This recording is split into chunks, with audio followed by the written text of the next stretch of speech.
नहमदुहु व नसल्ली व नसल्लिमु अला हबीबिही व रसूलिहिल करीम।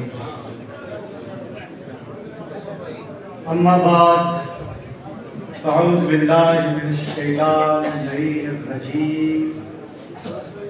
बिस्मिल्लाहिर रहमानिर रहीम।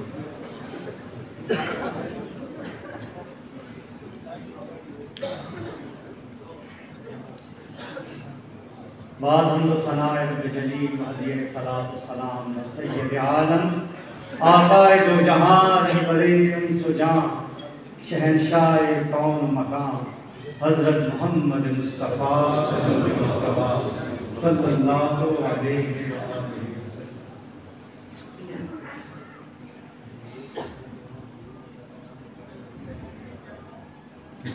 अज़ीज़ान मोहतरम,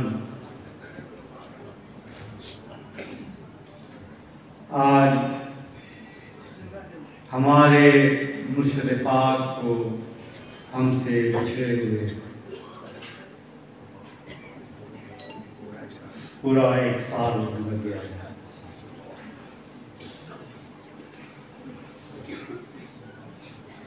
आपका बिछड़ना इस मोड़ा शरीफ के लिए और इस सिलसिले के लिए और फिर हम सब पहले खानदान के लिए किसी कयामत से कम नहीं है। बस एक तूफान आया और गुजर गया। और जब तूफान आकर गुजर जाते हैं तो अपने असरात छोड़ कर जाते हैं। और इस तूफान ने हमारे दिलों पर जुदाई के वो दाग छोड़ दिए हैं जो शायद क्या बल्कि यकीनन सारी जिंदगी मिट नहीं पाएंगे।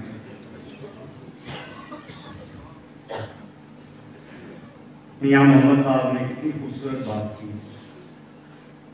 टुर गए यार मोहब्बतां वाले हासे दिल नहीं लगता यार मोहम्मद जाइए केड़े पास। सुफने विच मेरा माही आया मैं गल विच पा लिया बाह मैं डरती मारी अख तो खोल फिर बिछड़ न जा।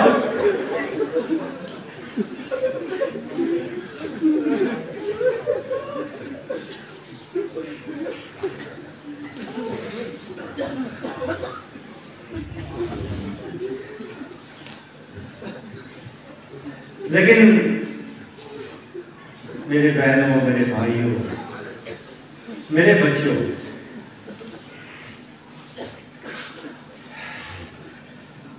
मौत एक हकीकत, इसने आना है। ये वक्त हर किसी पर आता है। कुल्लु नफ्सिन ज़ाइक़तुल मौत।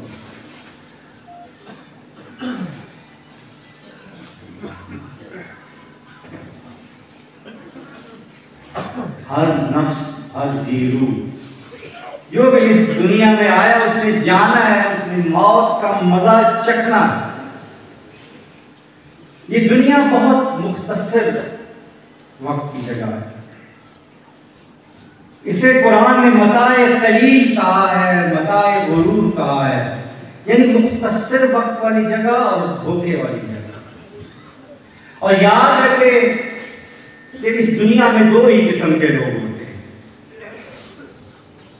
एक वो जो दुनिया में मगन होकर रब को भूल जाते हैं, और दूसरे वो जो इस दुनिया में रहते हुए अपनी दुनिया को पसे पुष्ट डाल के अपने रब को हमेशा याद रखते हैं। और जो लोग अपने रब को याद रखते हैं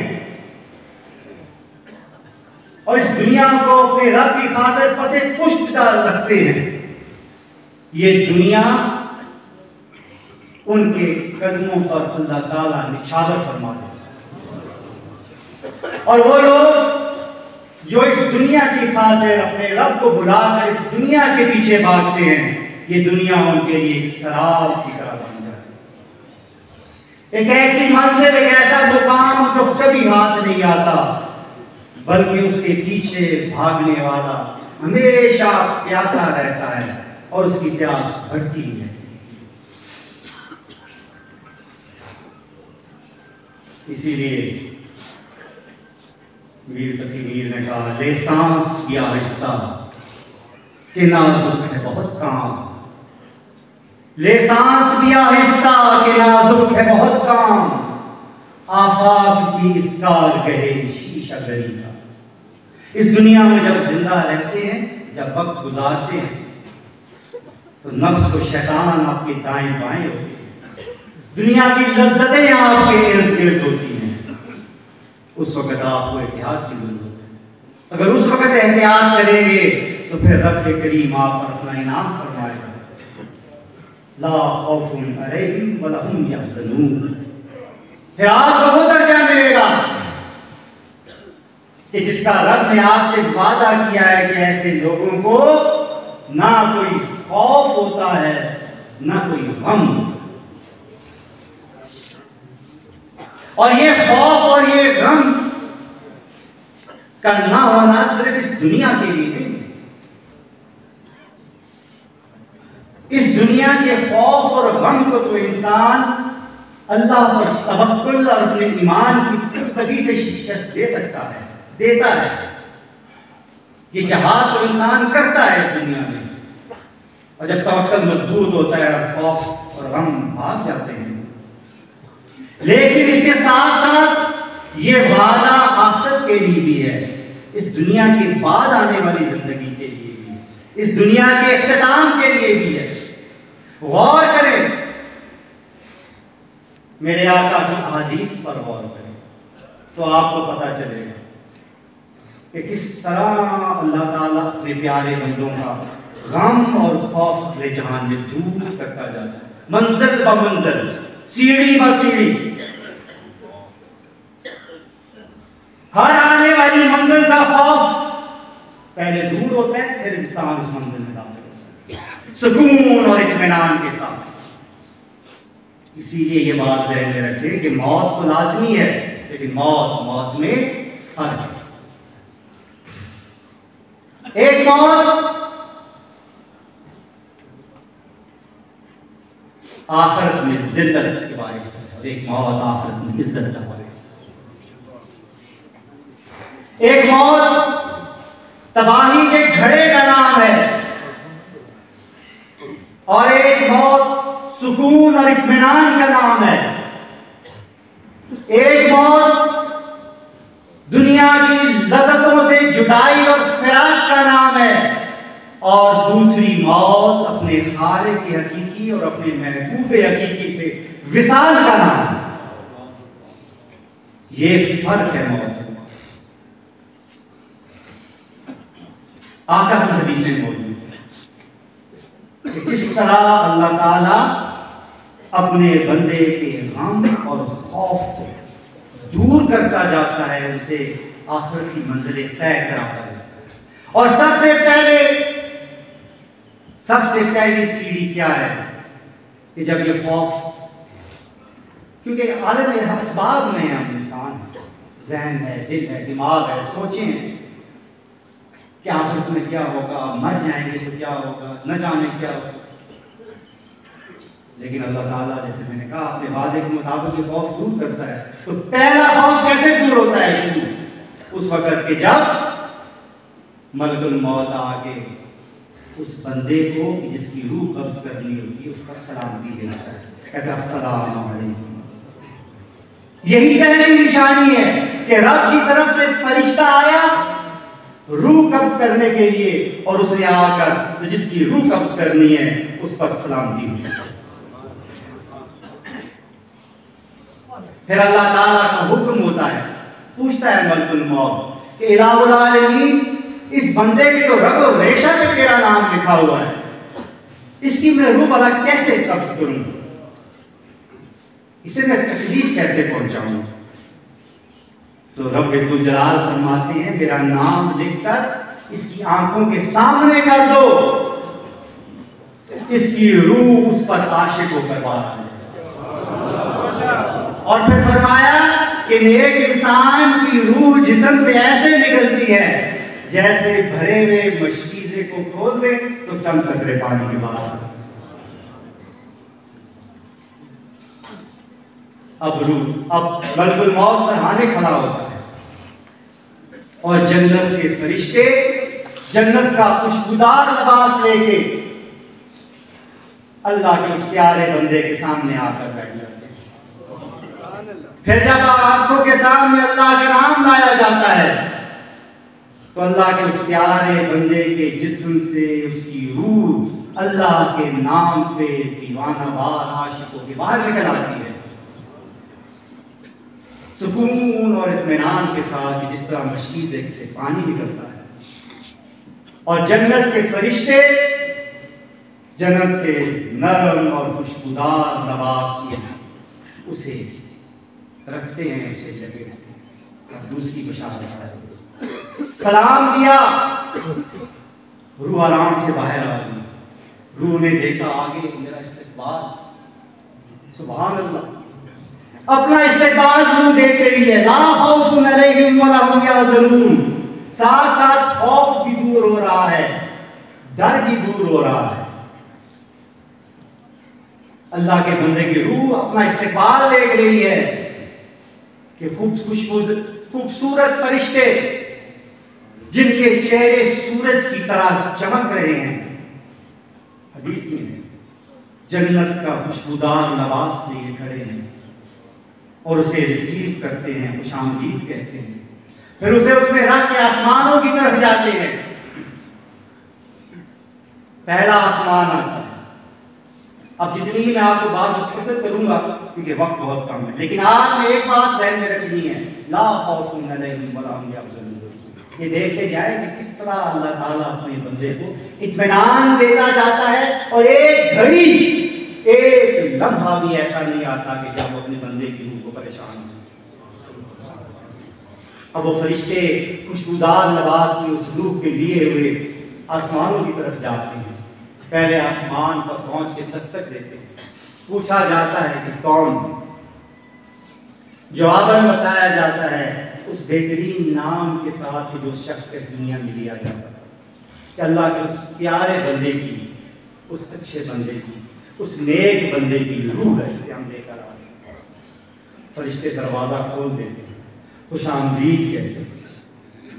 और फिर जब वो अगले आसमान की तरफ रवां दवा होता है तो उस आसमान के फरिश्ते उसके साथ साथ हो लेते हैं, शामिल हो जाते हैं, साथ साथ जाना शुरू हो जाते हैं। इसी तरह पहला आसमान, दूसरा आसमान, तीसरा आसमान, यानी हर आसमान के दरवाजे पर दस्तक हुई, खूबसूरत नाम से बताया गया और फिर उस दरवाजे को आसमान के फरिश्तों ने इस्तकबाल किया और उस आसमान के फरिश्ते आगे जाते हुए साथ हो लिए, जुलूस बन गया, खुशामदीद कहते हुए और आसमान। और फिर अल्लाह ताला बंदे जमीन इसकी कब्र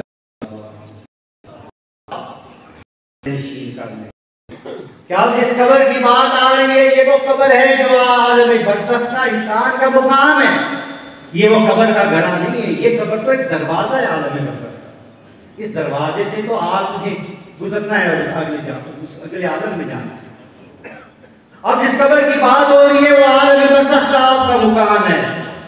फरिश्ते आकर खुशबूदार लिबास में अल्लाह के उस प्यारे बंदे की रूह को कब्र में लगा देते हैं और उसकी दाईं तरफ एक खिड़की खोल दी जाती है जिसमें से उसे जन्नत का मुकाम उसका दिखाया जाता है, जिस मुकाम को वो रूह देखकर महसूस होती है, खुश होती है, उसके सारे गम दूर हो जाते हैं, उसकी सारी परेशानी दूर हो जाती है कि मेरा रब मुझे इस मुकाम की बशारत दे रहा है। उसके नेक अमाल को उसकी कब्र का साथी बनाकर उसके साथ बिठा दिया जाता है ताकि उसका दिल बहलाए। उसके पढ़े हुए कुरान को उसकी कब्र की रोशनी बना देता है और अल्लाह ताला उस कब्र को यानी उसके उस मुकाम बरज़ख को उस बंदे का है उसे हुक्म देता है कि मशरिक से मगरिब तक और शिमाल से जुनूब तक वसी हो जाए और अल्लाह ताला के उस बंदे का वो मकाम उसकी हद निगाह तक वसी हो जाता है, यानी हद निगाह तक उसकी हुकूमत कायम हो जाती है। आलम बरज़ख में भी उसे बिशारतें मिल रही हैं, नूर मिल रहा है, रोशनी मिल रही है, साथी मिल रहे हैं, खुशबू के झोंके आ रहे हैं, जन्नत की तरफ खिड़कियां खुल गई हैं, इस्तकबाल फरिश्ते कर रहे हैं, सलाम की खुद मलकुल मौत पेश कर रहा है। इससे बड़ी और क्या बिशारत हो? फिर क्या खौफ, फिर क्या गम, फिर क्या डर? अज़ीज़ान मोहतरम, मोमिन की रूह जब जिस्म से निकलती है तो उसकी क्या कैफियत होती है, उसकी क्या कैफियत होती है। हजरत अब्दुल्ला बिन उमर ने बड़ी खूबसूरती से उसे एक्सप्लेन किया है हमारे।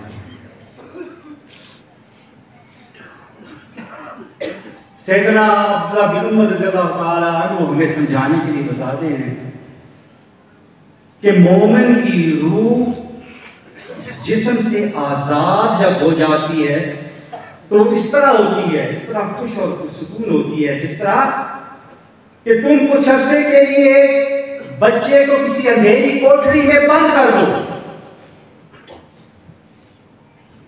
और वो उस तन्हाई से, उस परेशानी से, उस बंदिश और कैद से तंग आ जाए, परेशान हो, फिर तुम जाओ उसका कुफल खोलकर उस बच्चे को किसी खूबसूरत और रोशन बाग में खुला छोड़ दो और वहां घूमेगा, कूदेगा, खेलेगा, खुशियां मनाएगा। अब तुम जितनी बार मर्जी उस बच्चे की मिन्नतें कर लो कि वापस उस कैद खाने में जाओ, उस अंधेरी कोठरी में जाओ, तो कभी नहीं जाएगा। यही कैफियत मोमिन की रूह की होती है। जब इस जिस्म से आजाद होती है तो अल्लाह ताला उसे ऐसा सुकून, ऐसा इत्मीनान अता फरमाता है कि अगर सारा जहान उसके कदमों में रख दिया जाए और उसे कहा जाए कि दोबारा इस जिस्म में दाखिल हो जा, तो दाखिल नहीं होगा। अज़ीज़ान मोहतरम, बात यहां खत्म नहीं हुई।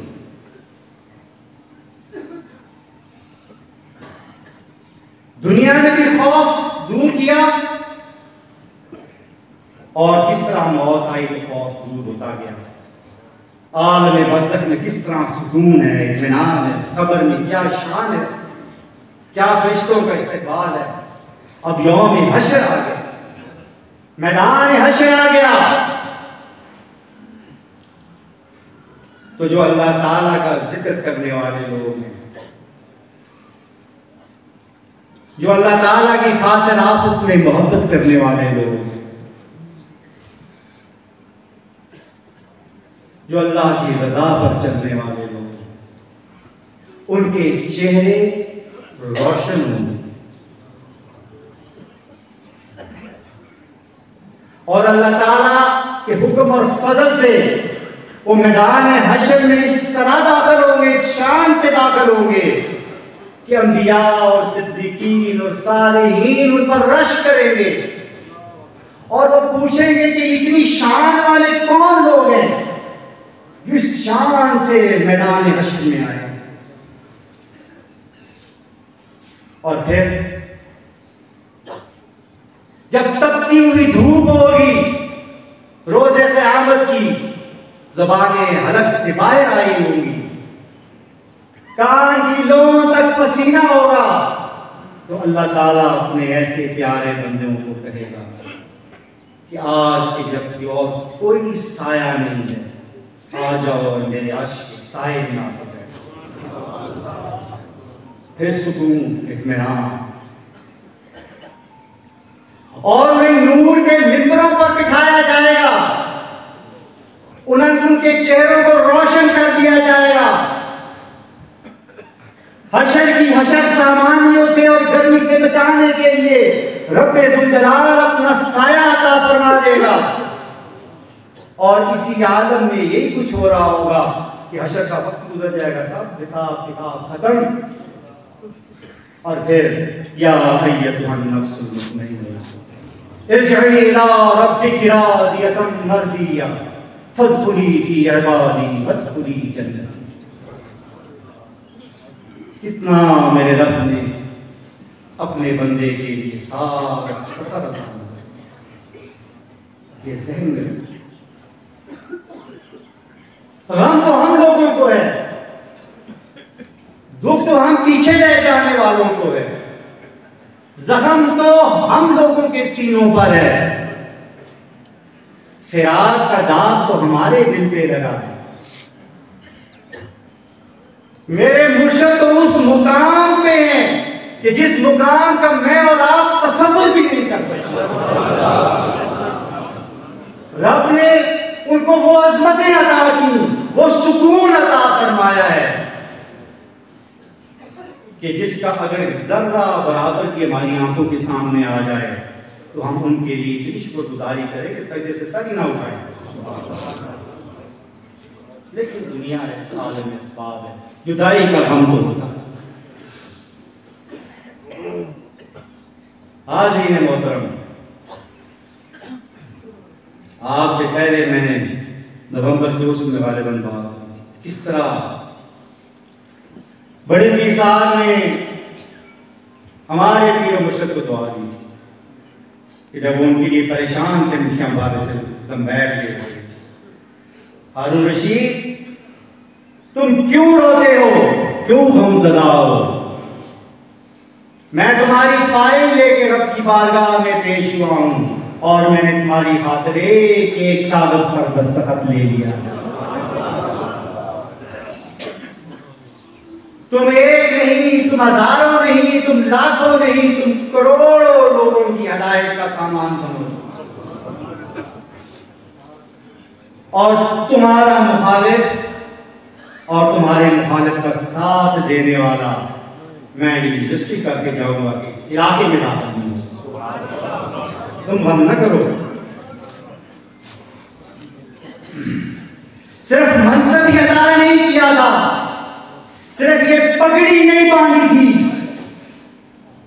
ये पगड़ी 2.5 गज का कपड़ा नहीं है, ये जब सर पे बांधा था तो साथ अपनी दुआएं भी दी थी,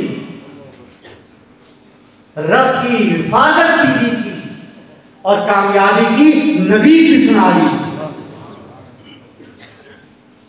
क्योंकि अल्लाह ताला इस दस्तार को कभी शर्मिंदा नहीं होने देता और इस दस्तार से दुश्मनी करने वालों को हमेशा जलील और रुस्वा करता है। क्योंकि ये रब की बंदगी और उसके हबीब की गुलामी का निशान है। उसके बाद मेरे मुर्शिद का पहला सफर आता है। सफर बहुत तवील है और बहुत उसमें काम की चीजें हैं जो वक्त नहीं है बयान करने का। फिर कभी मौका मिलेगा, कुछ कुछ इससे बयान भी करेंगे और आप पढ़ भी सकते हैं, पूछ सकते हैं काफी खुलफा से जो पुराने लोग। एक हिस्सा सिर्फ कि मेरे और आपके मुर्शिद वो हैं शेर शाह गाजी गौसे ज़मां रहमतुल्लाह अलैह की ज़ात मुबारका वो ज़ात है कि जिनकी पीठ पर उनके मुर्शिद की दुआ तो थी, वालिद की दुआ तो थी, लेकिन उसके साथ साथ उनकी दस्तारबंदी सैयदना गौसे आज़म ने की थी और उनकी मोड़ा शरीफ में ड्यूटी सैयदुल अंबिया सल्लल्लाहु अलैहि वसल्लम।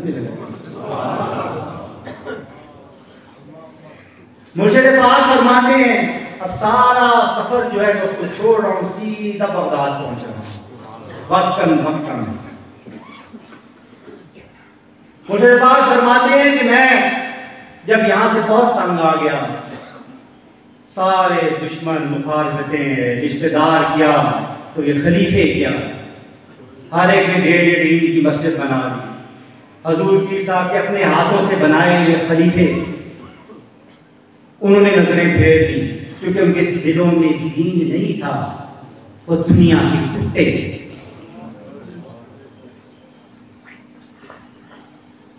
अब इसी परेशानी के आलम में मेरे और आपके मुर्शिद बगदाद शरीफ पहुंचे। कहते हैं मैं अपने होटल की कॉरिडोर में निकला हूँ, ऐसे बात बहुत परेशान था, ऐसे जा रहा था तो एकदम मैंने देखा ईसा मेरे सामने खड़े। वो कहते हैं कि मैंने, जिस तरह हमारी आदत थी बच्चों के साथ, एकदम जाके हजूर ईसा के पाँव को हाथ लगाया, जिस तरह लगा दे। उन्होंने मेरे आबरू इस जगह से पकड़ के, आबरू से पकड़ के मुझे इस तरह ऊपर उठा के खड़ा किया और मुझे देखा, मुस्कुराए और गायब हो। कहते हैं हम तो ये था कि मैं बहुत परेशान हो जाता, घबरा जाता कि अभी वो तो फौत हो गए हैं, उनका जनाजा भी पढ़ लिया, दफना भी दिया, कितना अरसा भी गुजर गया, अब मैं यहाँ पर आया तो यहाँ ही कैसे थे, घबरा जाता। लेकिन नहीं, कहते इतना मुझे सुकून और इत्मीनान मिला कि सारी वो परेशानी में भूल गई। फिर फरमाते हैं कि मैं सैयदना गौसुल आज़म रहमतुल्लाह अलैह के मज़ार अक़दस पर हाजिर हुआ। सुबह सुबह का वक्त था। कहते हैं वहां मैं गया तो अभी सफाई करने वाला खाकुरो झाड़ू लगा रहा था, तो मैंने उसे कहा कि आज तुम रेस्ट करो, ये झाड़ू मुझे दे दो, आज ड्यूटी मुझे कर दो। वो खुश हो गया, चलो मेरा तो आज आराम का दिन आ गया। वो बैठ गया और वो झाड़ू पीर साहब के हाथ में दे दिया। पीर साहब कहते हैं उसे मैं खूब सफाई करता रहा सारा टाइम, जब तक कि मज़ार के खुलने का वक्त आता। फिर कहते हैं मज़ार खुला तो मैं मज़ार पे सलाम किया, सलाम करके वहां बैठ गया, अपने वज़ाइफ करने लगा। अब वो जो लोग सलाम करने आते थे वो आगे को पीर साहब के हाथों को बोसा दे, कंधे को बोसा दे, दाढ़ी मुबारक को बोसा दे, और सामने पैसे रख के चला जाए, पैसे रख के नजराना रख के न्याज रख। और सामने वो वहाँ का जो मुजाहिर है बैठा हुआ था, उसे सख्त गुस्सा आया कि ये क्या नई मुसीबत मेरे लिए आ गई, ये सारे मेरे पैसे जो है उलझ जा रहे हैं। कह रहे बाहर शाम का वक्त हुआ तो मैं उठा उठ के जितने पैसे थे इकट्ठे करके उस मुजाहिर के पास ले गया, उसके सामने दे दिया, मुझे सुना पैसे थे। कहने लगा नहीं आधे आधे कर लेते हैं। मैं कहा नहीं आधे आधे नहीं करते, के लिए यहाँ नहीं आया मैं, जिस चीज के लिए आया हूँ मैं वो लेके जाऊँ। आप हर रोज जाते, फिर कहते एक दिन बैठा हुआ मशहूर था कि मैंने देखा उस आलम में अलग कैफियत में चला गया, अंदर कब्र मुबारक नहीं है, वसी दरबार है और सामने सैयदना अब्दुल कादिर जिलानी रहमतुल्लाह अलैह तशरीफ फरमा है, और एक तरफ हज़रत की नज़ीर अहमद रहमतुल्लाह अलैह, ख्वाजा रहमतुल्लाह अलैह, बहुत सारे औलिया इकराम बैठे। उस कैफियत में चला गया। कहते मैंने और कोई बात नहीं की, मैं सीधा बात सरकार मोड़ी ये काम मुझे आपने फंसा दिया, काम में बैठ रहे हैं वगैरह सारे मेरे मुखालफ में जो उस वक्त की जज्बाती बातें थी। उन्होंने हौसला दिया, मुस्कुरा कर हज़रत शेख अब्दुल कादिर जिलानी रहमतुल्लाह अलैह की तरफ देखा। फिर एक तश्तरी पेश की गई जिसमें एक सफ़ेद दस्तार थी, वो हज़रत शेख अब्दुल कादिर जिलानी ने निकाल के हमारे पीर मुर्शिद से सर मुबारक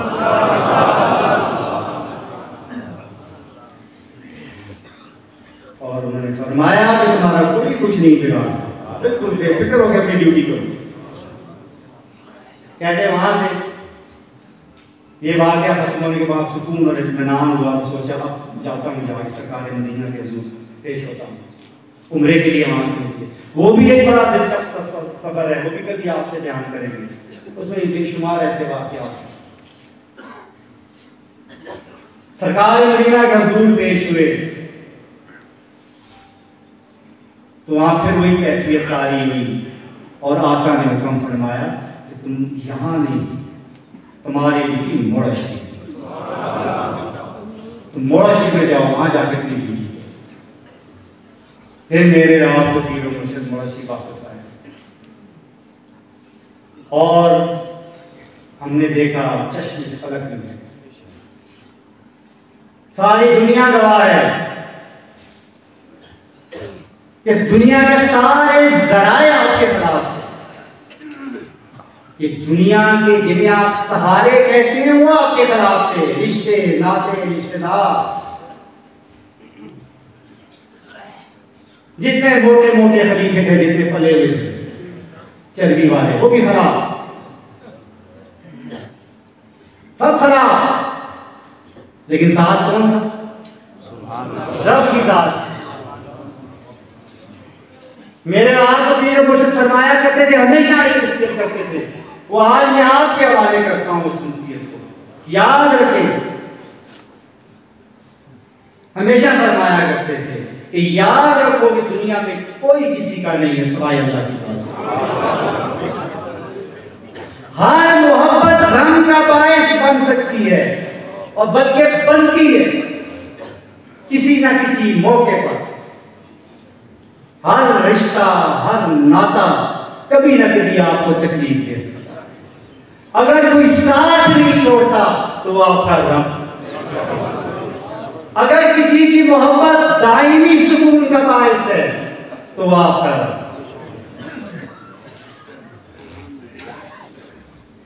इसलिए याद रखें, असबाब के पीछे न भागे। ये आज का आपका सबक मेरे बच्चों, जो हमेशा की तरह हर महफिल की तरह आज का सबक याद हो। असबाब के पीछे भागना छोड़ दो, मुसब्बबुल असबाब से लौ लगाओ। अगर मुसब्बबुल असबाब से लौ लगा ली, अगर उसकी जात राजी हो गई तो वो खुद तुम्हारे लिए असबाब पैदा कर दे। तुम अल्लाह से मोहब्बत करो, तुम अल्लाह के हो जाओ तो यकीन करो अल्लाह तुम्हारा हो जाएगा। और जब अल्लाह तुम्हारा हो जाएगा तो अल्लाह की सारी कायनात तुम्हारी होगी। इसकी क्या मजाल कि तुम्हें एक बाल बराबर भी तकलीफ दे सके। ये हमारे पीर मुर्शिद की सारी जिंदगी का सबक है और उनकी पूरी जिंदगी जो गुजरी है वो यही बताती है, उसकी यही तालीम है, यही एक नुक्ता है कि सुकून और आराम के लिए, फतह और कामयाबी के लिए, नुसरत के लिए दुनिया और दुनिया के असबाब के पीछे न भागो, दुनिया के सहारे तलाश न करो। ये मायूस करेंगे मेरे बच्चों, हमेशा मायूस करेंगे, प्यास को बढ़ा देंगे। इनको छोड़ दो, बल्कि उसकी तरफ मुतवज्जो हो जाओ कि जो ये असबाब बनाने वाला, जो कादिर मुतलिक है, अगर वो राजी हो गया तो सब तुम्हें अता कर।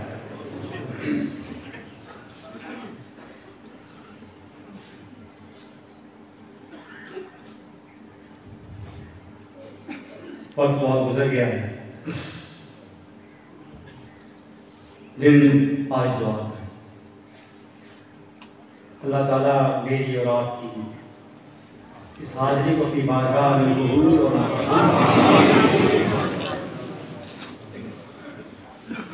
अल्लाह ताला हमारे हर अमल को, हम ये गवाही भी दे रहे हैं, आज के हमारी यहाँ मौजूदगी गवाही भी है कि हमारे सीनों में जो अल्लाह की बंदगी और सैयदना मोहम्मद रसूलुल्लाह इश्क की जो शमा रोशन है वो हमारे पीर मुर्शिद की बदौलत है। आपको मालूम है कि यह उसूल है कि क़यामत तक मोमिनीन जो नेकी करेंगे जो अच्छाई करेंगे उस नेकी का एक बदला, एक अजर, एक सवाब सय्यदुल मुरसलीन को जाएगा। आपको मालूम है ना, क्योंकि वो हदायत का सरचश्मा थे, उन्हीं की वजह से ये सारी नेकियां हैं। यही बात सहन में रखें कि मैं और आप जो ये महफिलें, जो ये जिक्र की महफिलें, ये कुरान खानी की महफिलें, ये उर्स, ये जितने अमाल होंगे, हम तो नेकी कमाएंगे ही कमाएंगे। हमारी हर नमाज, हमारा हर रोजा, हमारे हर औरात शरीफ की महफिल का एक सवाब हमारे पीर और मुर्शिद को जाएगा। इलाहुल आलमीन अपनी ज़ात पाक के अपने पाक कलाम कुरान मजीद के दिखाए, अपने हबीब पाक अलैहिस्सलाम इलाहुल आलमीन हमारी आज की हाज़िरी को अपनी बारगाह में कबूल फरमाए। इलाहुल आलमीन जितने अज़कार यहाँ किए हैं, आज तकरीबन 8 करोड़ 10 लाख और करोड़ों करोड़ों अरबों की तादाद में आयात और दुरूद पाक अस्माए हसना पढ़े। इलाहुल आलमीन इन सब का सवाब हम इंतहाई आजिज़ी के साथ दस्तबस्ता नबी करीम अलैहिस्सलाम की बारगाह अक़दस में पेश करते हैं और आप सल्लल्लाहु अलैहि वसल्लम की बारगाह अक़दस में पेश करने के बाद अपने पीर और मुर्शिद के दर्जात की बुलंदी के लिए पेश करते हैं। इलाहुल आलमीन हमारे पीर और मुर्शिद के दर्जात को क़यामत तक बुलंद से बुलंद तक फरमाए। मौला करीम हमारा हर नेकी का अमल उनके अजर और सवाब में इज़ाफ़ा करवाए। इलाहुल आलमीन हम बड़ा सी की हर मजलिस, हर महफिल, हर कुरान खानी, हर उर्स, हर जुमे की औराद पाक की महफिल, सबका सवाब हमारे पीर और मुर्शिद को पहुँचाना, क़यामत तक उनके दर्जात बुलंद फरमाता, उनके कब्र मुबारक को जन्नत के बागों में से एक बाग बनाता, उनके सफ़र को अपने वादे के मुताबिक आसान फरमाता।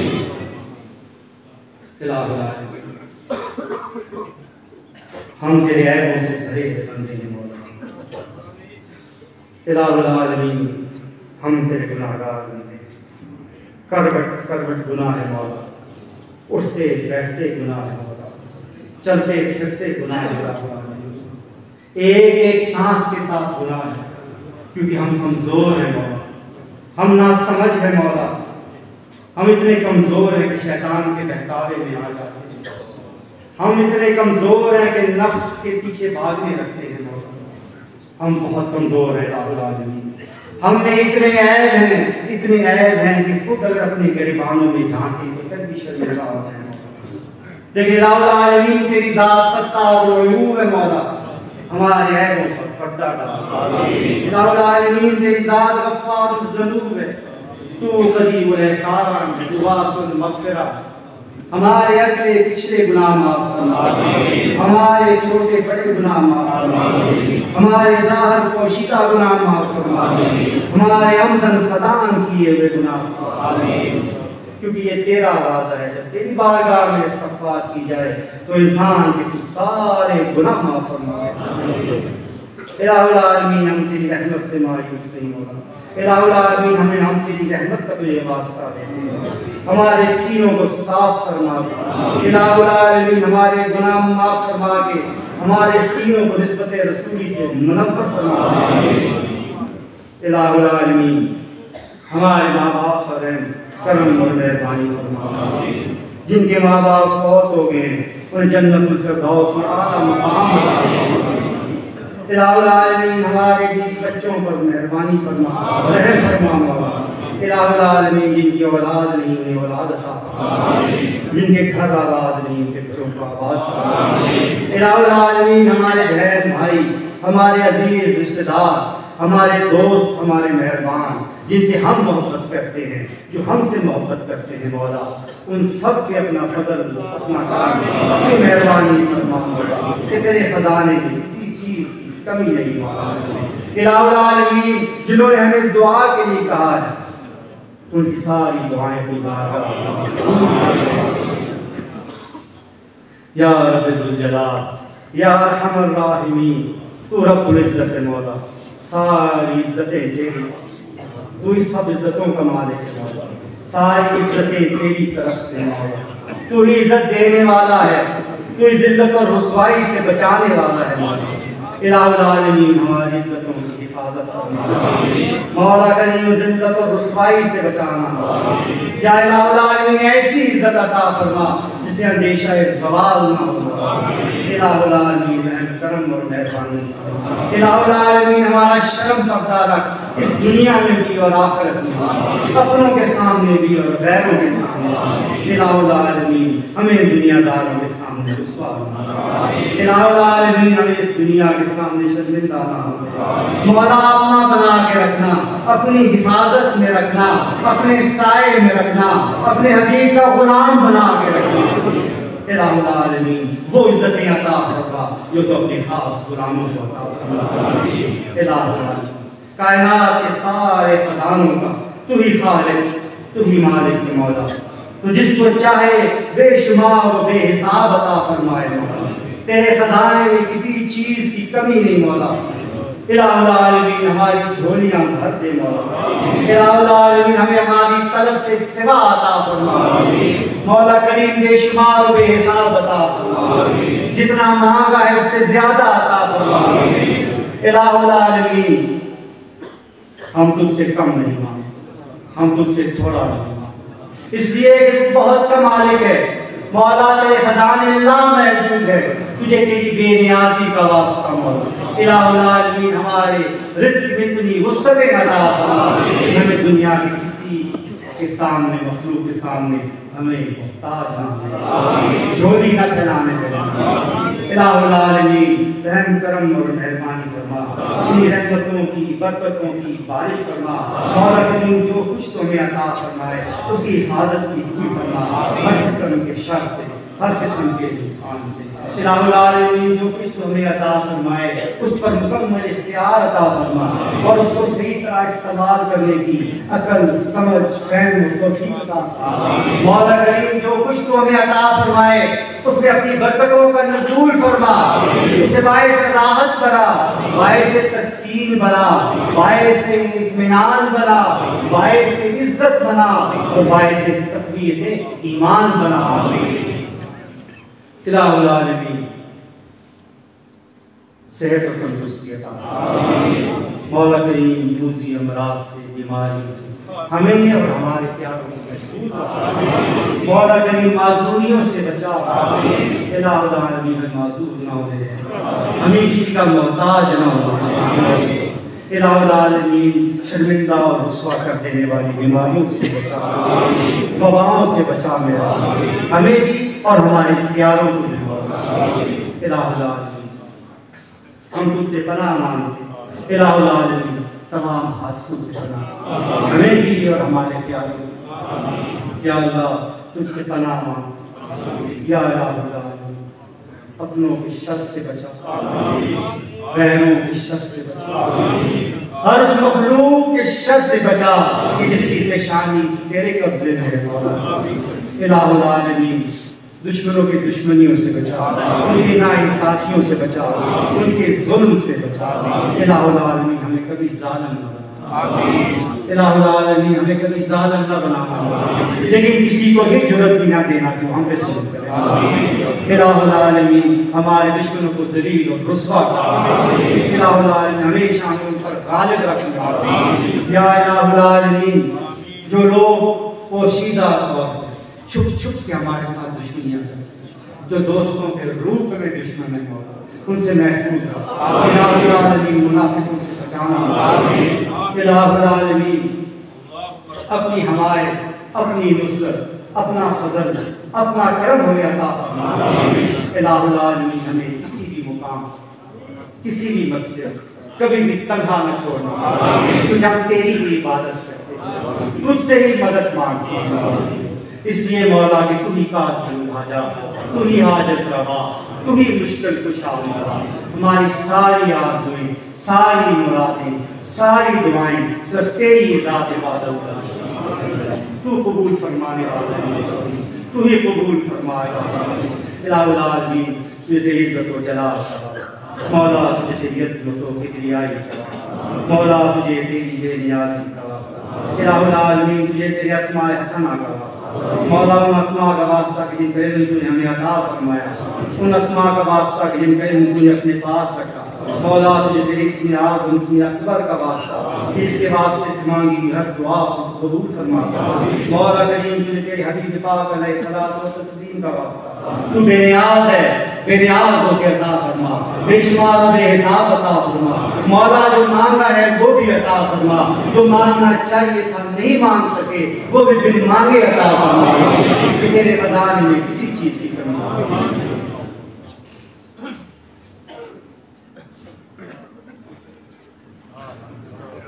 खादमीन लंगर के लिए खुसूसी दुआ जो हमेशा आपकी खिदमत है, जानी और मानी दुआ करें कि अल्लाह ताला उनकी खिदमत से बढ़कर रहता है, अल्लाह ताला उनकी उम्मीद और ख्याल से भी बढ़कर रहता है।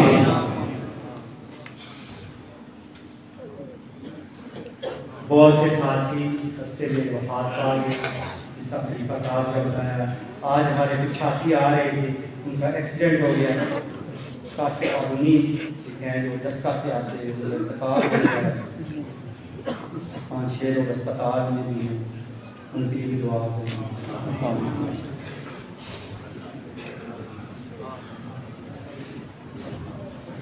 याद रखें 9, 10, 11 जून को जुलूस मुबारक होगा।